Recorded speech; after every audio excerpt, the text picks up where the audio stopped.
અંકલેશ્વરના 2 ગામોમાં 4 લાખની ચોરી કરનારા આરોપીની બી ડિવિઝન પોલીસે ટ્રાન્સફર વોરંટ પર ધરપકડ કરી હતી. જૂના ઘાસિયા ગામમાં 1,91,000ની ચોરી કરી હતી તો નવગામા ગામે પણ એક મકાનમાંથી રૂપિયા 1,66,000ની ચોરી કરી હતી. બંને ગુનામાં એ ડિવિઝન પોલીસે ઝડપી પાડેલ સિકલીગર ગેંગના સદસ્યોની બી ડિવિઝન પોલીસે તપાસ શરૂ કરી હતી. અંકલેશ્વર બી ડિવિઝન પોલીસે સિકલીગર ગેંગના 3 સભ્યોને સબ જેલમાંથી કબજો મેળવ્યો છે. પોલીસે મલખાન સિકલીગર, કરણસિંહ સિકલીગર અને અમૃતસિંહ સિકલીગર નામના આરોપીઓની પૂછપરછ શરૂ કરી હતી.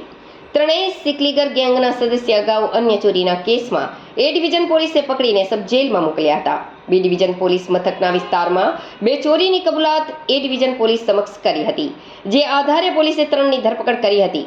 સિકલીગર ગેંગ દ્વારા જૂના કાસિયા ગામના આરોપીઓને બંધ મકાનમાંથી સોના ચાંદીના દાગીના સહિત રૂપિયા 1,91,000ના માલમત્તાની ચોરી કરી હતી. આ ઉપરાંત નવગામા ગામે પણ એક મકાનમાંથી રૂપિયા 1,66,000ની ચોરી કરી હતી. જે ચોરીનો સામાન રિકવર કરવા માટે તેમજ અન્ય ચોરીમાં સંડોવણી છે કે કેમ તે અંગે વધુ પૂછપરછ માટે રિમાન્ડની તજવીજ શરૂ કરી હતી.